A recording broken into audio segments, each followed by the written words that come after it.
Bonjour à toutes et à tous et bienvenue pour cette 4e vidéo sur les chemins de l'excellence. Et une fois n'est pas coutume, ce n'est pas moi qui ferai l'introduction. Je cède donc immédiatement la parole à l'un de mes amis, Renaud Flamand, qui en 2012 commandait la frégate Léopold Ier de la flotte belge. Bienvenue à bord du Léopold Ier, je suis le capitaine de frégate Renaud Flamand, commandant de ce bâtiment, et je suis ravi de vous accueillir à bord aujourd'hui. Nous pouvons apprendre beaucoup de choses à bord d'un navire de guerre. Et au cours des mois qui viennent, d'autres vidéos vous permettront de retrouver la frégate Léopold Ier, ses officiers et son équipage. Vous l'aurez compris, nous partons en mer, cela va tanguer. Aujourd'hui, nous nous intéresserons particulièrement aux décisions à bord d'un navire de guerre. Celles prises par le commandant. Comment elles sont prises, communiquées et appliquées.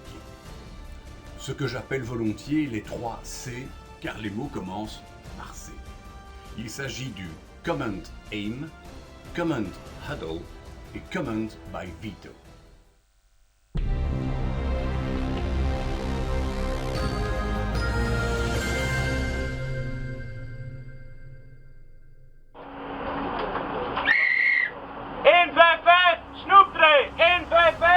L'alerte vient de retentir dans le Combat Information Center. 4 missiles Exocet se dirigent à une vitesse de 1100 km/h tout droit vers le Léopold Ier. La voix que vous entendez en ce moment est celle du premier maître-chef Van den Busch, qui décrit finalement ces 4 missiles qui se dirigent vers lui. Impressionnant de calme et de maîtrise, et qui coordonne également les informations avec d'autres navires à proximité.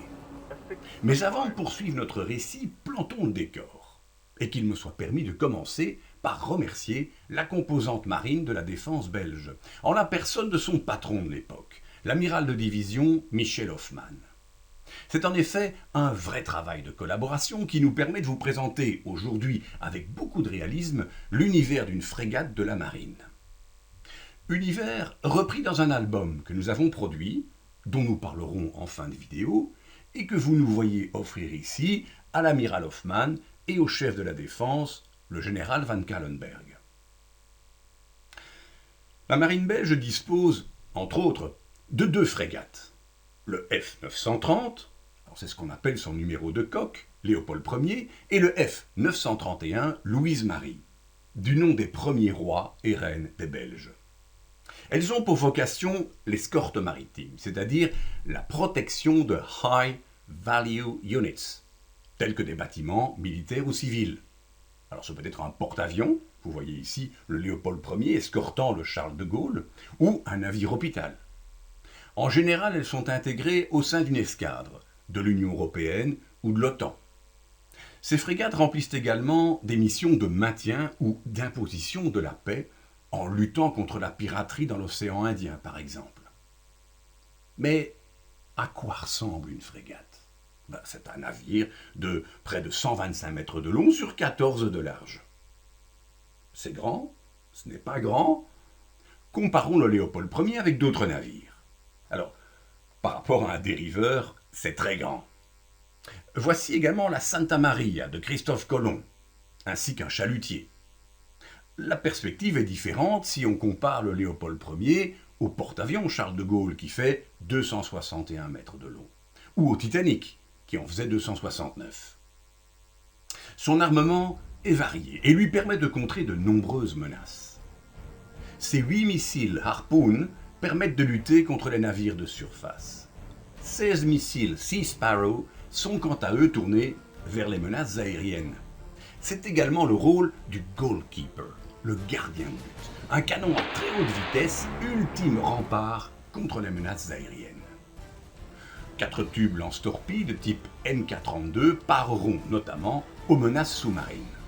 Un canon de 76 mm et 2 mitrailleuses .50 complètent cet armement très polyvalent comme vous pouvez en juger. Tout cela sous la couverture aérienne d'un NH90 hélicoptère multifonction. Pour terminer ce tour d'horizon, intéressons-nous à 3 endroits particuliers associés à la prise de décision. Le premier, parce qu'on n'y mettra pas les pieds aujourd'hui, c'est la passerelle. on l'associe trop souvent et exclusivement à l'endroit d'où le commandant prend ses décisions en situation de combat. Or, en situation de combat, le commandant est dans le Combat Information Center, le CIC. Allons y faire un tour. C'est le centre nerveux du navire, et donc c'est à partir d'ici qu'est menée la guerre maritime. Toutes les informations sont centralisées dans ce local. Donc concrètement, de quoi s'agit-il? Il s'agit des informations que nous recevons de nos propres senseurs, par exemple sonar ou radar, également de notre hélicoptère embarqué. Nous recevons des informations d'autres navires, d'autres hélicoptères, et enfin, bien sûr, les informations propres à la situation du navire. Donc que voyez-vous ici dans ce local? Tout à l'arrière de moi, vous avez une multitude de consoles qui, chacun dans leur domaine, collectent et analysent les informations.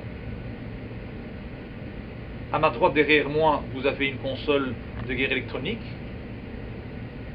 Ensuite, vous avez des consoles permettant d'en arriver à une bonne image surface, donc qui se trouve sur la surface de l'eau, une image aérienne. Et tout à gauche, vous avez un contrôleur, je dirais, de trafic aérien qui se charge de notre hélicoptère.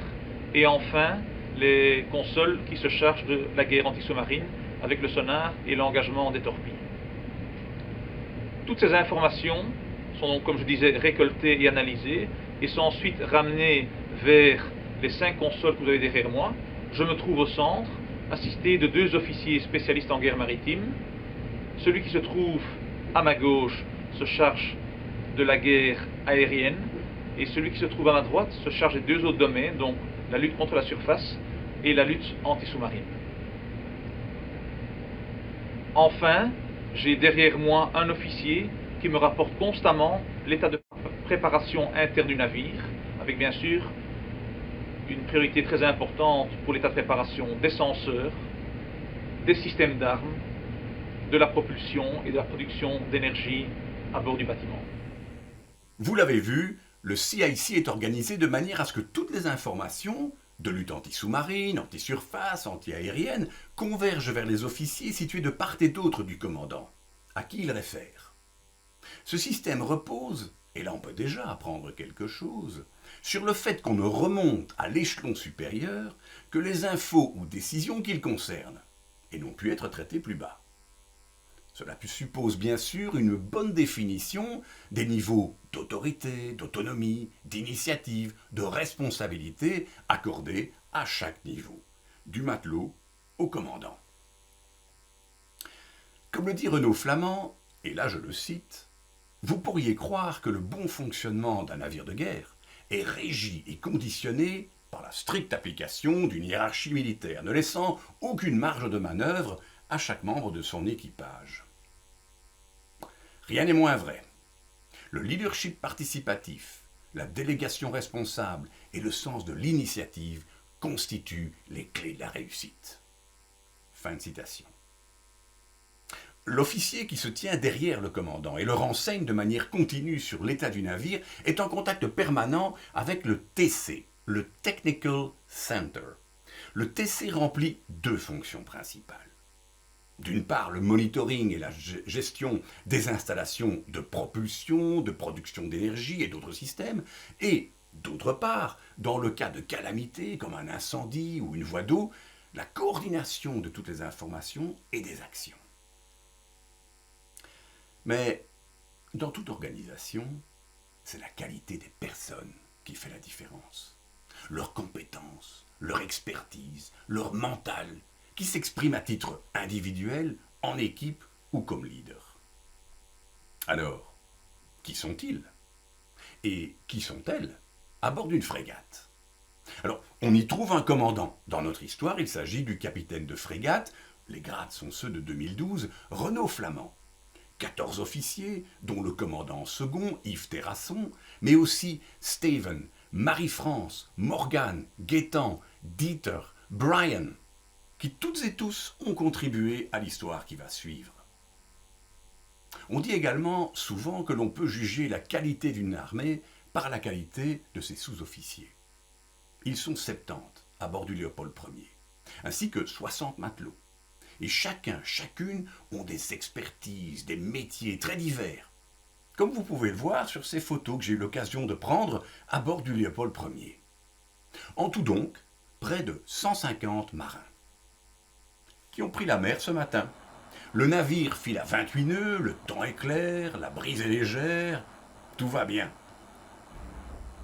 Apparence trompeuse, car aujourd'hui, les Sea Riders ont pris place à bord. Les Sea Riders, ce sont les équipes de certificateurs qualité du FOST, un service proposé par la Royal Navy. Aujourd'hui, c'est la Thursday War, appelée ainsi car elle a toujours lieu un jeudi. En ce moment même, le Léopold Ier tâche de décrocher le stade ultime de sa certification qualité.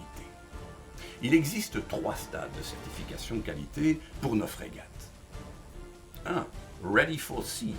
Le navire est capable de prendre la mer. 2. Ready for exercise. Le navire est capable de participer à des exercices au sein d'un groupe de bâtiments. Et enfin, 3. Ready for duty. Le navire peut être engagé dans des opérations réelles. Ces 3 étapes sont balisées par des étapes intermédiaires, les SARC, Safety and Readiness Check, allant de 1 à 6. Alors, pour décrocher le Ready for Duty, il faut atteindre SARC 6. Et moi j'imagine que SARC 6, c'est un niveau d'excellence, quand tout va bien tout le temps. Ah non, ça c'est SARC 5. Alors, SARC 6 c'est quoi? Eh bien SARC 6, et c'est ce qui se prépare là maintenant, va plus loin encore et vérifie que lorsque le navire est frappé par une calamité, voie d'eau, incendie à bord, il est capable d'y faire face tout en poursuivant sa mission originelle. Mais quelle est cette mission pour le Léopold Ier?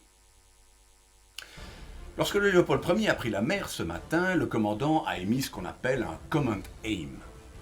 Protéger le Seiner Majesteit Rotterdam, alors Seiner Majesteit signifie navire de Sa Majesté en néerlandais, contre les menaces sous-marines et aériennes jusqu'à son arrivée à Plymouth à 15 heures. Le Rotterdam est un navire de transport amphibie. Le Command Aim est émis par le commandant et présente de la manière la plus concise possible l'objet d'une mission à court terme. Il est court, clair, concret, précis et permet de coordonner toutes les actions à bord. Le Command Aim doit rendre clair et non ambigu ce que le commandant veut faire avec son navire. Alors il a été conçu pour le temps de guerre afin que toute équipe puisse prendre les actions nécessaires sans devoir sans cesse en référer à l'autorité pour autorisation, ainsi que dans le cas où les communications avec le commandement seraient coupées. Il s'applique naturellement aussi bien en temps de paix. Oui, mais pour que tout cela marche vraiment, il faut donc que tout le monde soit au courant du Command Aim. Précisément. Le commandant va communiquer le Command Aim par le canal radio interne, qu'on voit faire ici. Il sera également affiché à plusieurs endroits du navire, comme vous le voyez. Chacun sait donc ce que tous ensemble, nous cherchons à faire. Ok, moi jusque-là je suis. Mais exprimer l'objectif en une seule phrase, c'est peut-être un peu court. En effet. Et le Command Aim peut être assorti de 3 priorités maximum, ce qu'on appelle les Command Priorities. Dans notre cas, le commandant flamand a donné les priorités suivantes. 1. Être capable de mener la lutte anti-sous-marine. 2. Avoir en tout temps une vitesse minimale de 24 nœuds. 3. Être capable de mener la lutte anti-surface. Alors, c'est important d'avoir ces priorités car on détecte bien mieux un sous-marin en allant lentement. En effet, on fait soi-même moins de bruit et d'interférences. Il importe donc de savoir, pour tout le monde d'abord, si ce qui compte d'abord, c'est la détection des sous-marins ou la vitesse de 24 nœuds, par exemple. Mais quelques minutes après avoir émis ce Command Aim, l'alerte a retenti dans le CIC, c'est le début de notre histoire. Tandis que l'équipage se prépare à un impact possible, les défenses du navire abattent un à un les missiles. Sauf un, bien sûr. Pour l'exercice, le navire va être touché. Un Exocet s'abat, sans exploser, dans le hangar hélicoptère et y met le feu. Par ailleurs, certaines défenses sont rendues inopérantes. La description de tout ce travail de préparation et de lutte contre les menaces et les calamités fera l'objet d'une autre vidéo. Un nouveau Command Aim va donc être émis par le commandant. On l'a vu, le Command Aim reflète la volonté du commandant et une fois émise, cette décision est souveraine. On imagine mal, officier ou membre d'équipage, réagir au Command Aim en disant « je le sens pas trop ce truc-là » ou en refusant de l'appliquer par exemple. Ce serait de la mutinerie. Mais d'un autre côté, le commandant, aussi doué soit-il, n'a pas toutes les connaissances et l'expertise nécessaires pour prendre sa décision. Il serait donc avisé pour lui de consulter les experts avant d'émettre le Command Aim. Eh bien, c'est prévu. C'est ce qu'on appelle le Command Huddle. C'est le deuxième des 3 C. Et dans le cycle de prise de décision, des Command Huddle réguliers sont organisés. On en voit un ici au TCO, Technical Center. Le Command Huddle est un temps d'échange et de partage d'informations permettant à toutes les parties concernées d'évaluer si et comment le Command Aim peut être entrepris et atteint. Il permet à la fois au commandant d'avoir toutes les informations en main et à chacun et chacune d'exprimer son point de vue, ses observations, voire ses objections, sans remettre en cause et discuter l'autorité puisque ce moment a lieu avant la prise de décision. Une fois la décision prise, elle n'est plus discutée, mais exécutée. Jusqu'au prochain Command Huddle. Alors, en pratique, comment cela se passe-t-il? Car on imagine sans peine, on fait référence à notre quotidien, d'interminables discussions, chacun a son point de vue, ses priorités. Eh bien, pas du tout. Le processus dure de 3 à 5 minutes. Et je peux vous garantir que c'est vrai, j'en ai suivi quelques-uns. On part du Command Aim et de ses 3 priorités éventuelles. Ensuite, chaque intervenant donne ses informations sous forme d'un résumé succinct et de 3 points ou soucis principaux maximum. Cela donne donc de 30 à 60 secondes par intervenant. Mais rassurez-vous, vous avez le temps de vous y préparer. Le Command Huddle est annoncé avec un préavis de 2 minutes, de manière à ce que chacun puisse rassembler ses informations. Les avantages de la méthode sont importants. D'une part, elle organise et encourage l'analyse et la remontée des informations, évidemment, puisqu'on doit pouvoir à tout moment savoir, on doit avoir les informations en 2 minutes maximum. Par ailleurs, tous les intervenants savent qu'ils sont consultés, que leur avis compte. C'est à la fois motivant et responsabilisant. Enfin, les décisions prises n'en seront que mieux comprises, mieux acceptées, mieux défendues par les intéressés. Le Command Huddle a eu lieu et a permis d'émettre un nouveau Command Aim. Mais comment les décisions vont-elles être appliquées? C'est là qu'intervient le dernier C, le troisième, le Command by Veto. Le Command by Veto est une manière de commander qui encourage la prise de décision décentralisée et le principe de subsidiarité, c'est-à-dire le fait de placer le pouvoir de décision au niveau le plus bas possible. Je n'ai pas dit le plus bas possible. Le commandant n'intervient que quand il n'est pas d'accord avec les prises de décision de ses collaborateurs directs. Ou quand on lui demande son avis, bien entendu. Mais cela donne au commandant la possibilité de prendre du recul par rapport à la situation, de ne pas la subir en mode réactif, mais de pouvoir réfléchir, anticiper, garder l'initiative. Le Command by Veto permet également que la conduite des opérations à chaque niveau sur le navire puisse se dérouler sans une intervention constante du commandant. Alors, on est loin d'un supérieur donnant à tout bout de champ des directives tout azimut. Si le commandant intervient si peu, c'est tout simplement parce que les gens font bien leur travail. L'expert, c'est celui qui fait le boulot tous les jours. Le Command by Veto n'est possible que sous certaines conditions. D'une part, le commandant doit avoir clairement édicté sa volonté, formulée au moyen du Command Aim et des Command Priorities. Mais il doit aussi lui-même être constamment tenu au courant de la situation opérationnelle.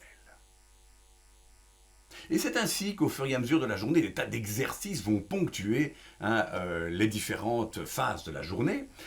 Les certificateurs du FOST scrutent tout cela avec un œil attentif, analysent les résultats de leurs observations et en fin de journée émettent leurs conclusions.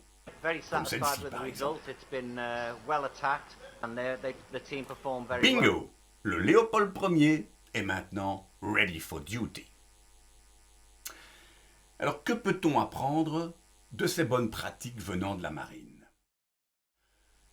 Tout d'abord, et j'espère que c'est bien ressorti de cette vidéo, on est loin d'un modèle de commandement et de leadership marche ou crève, d'une rigidité d'un autre temps. Notre 3C ensuite. Le Common Aim, assorti des Common Priorities, permet de s'assurer qu'au sein de mon équipe ou de mon organisation, tout le monde sait ce que l'entreprise cherche à atteindre à court, moyen ou long terme. Le Common Aim de l'organisation peut être effectué à tous les niveaux. Cela demande bien sûr qu'à chaque niveau, l'encadrement ait une idée précise de son ambition et puisse l'exprimer en termes concis, concrets, précis, à toutes et à tous dans l'organisation. Suis-je capable d'exprimer ce que je veux ou ce que je dois atteindre en une phrase, sans mots compliqués, compréhensible par toutes et par tous? Si ce n'est pas le cas, c'est que ce n'est pas clair, même pour moi. Le Common Huddle, lui, a des avantages à deux niveaux. Il permet à chacun et à chacune de se sentir impliqué dans les prises de décision et le déploiement des efforts.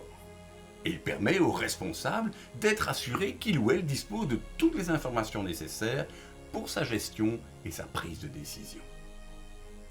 Il invite donc d'une part l'encadrement à ce temps d'échange avant de décider, et d'autre part les parties prenantes à livrer toutes les informations nécessaires, informations complètes, à jour, précises, fiables, et à s'impliquer dans le processus. Est-ce que je pense à impliquer toutes les personnes concernées avant ma prise de décision? Est-ce que je m'assure de disposer de toutes les informations avant de décider? Et bien sûr, en corollaire, est-ce que je livre bien moi-même toutes les informations nécessaires à mes collègues, patrons, clients? Enfin, suis-je capable de présenter mon point de la situation concernant mon projet, ma tâche ou mon équipe en 60 secondes maximum? C'est possible. Enfin, il nous reste le troisième C, le Command by Veto. Le Command by Veto permet de déployer tout le potentiel de l'organisation, des équipes et des personnes.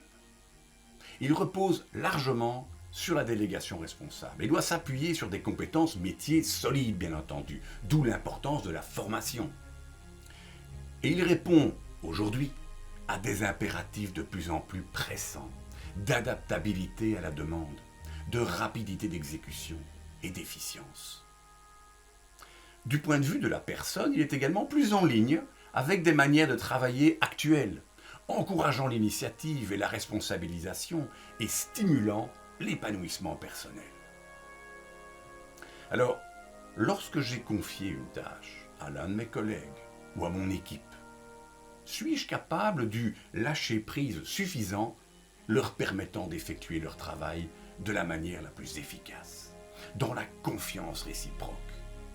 Ou suis-je victime du syndrome de la belle-mère interférant sans cesse? Au terme de la première vidéo racontant l'histoire de John Aaron durant la mission Apollo 12, je vous ai présenté un album, Apollo 13, racontant l'histoire d'Apollo 13 sous forme de bande dessinée et présentant ensuite les enseignements que l'on peut en tirer. Eh bien, un album semblable existe aussi pour cette histoire.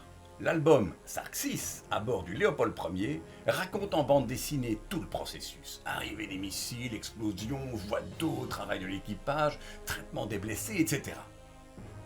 Le plus beau compliment que nous ayons reçu est venu des officiers du Léopold Ier, qui nous dirent que l'histoire et les dessins étaient si réalistes qu'ils pouvaient donner cours à leurs hommes sur base de ceux-ci. Alors pour en savoir plus, ou pour vous la procurer, cliquez dessus. Pour le reste, je ne peux que vous encourager à vous abonner à notre chaîne et à nous soutenir. Et d'ici à la prochaine vidéo, je vous souhaite à toutes et à tous, comme disent les marins, bon vent et bonne mer.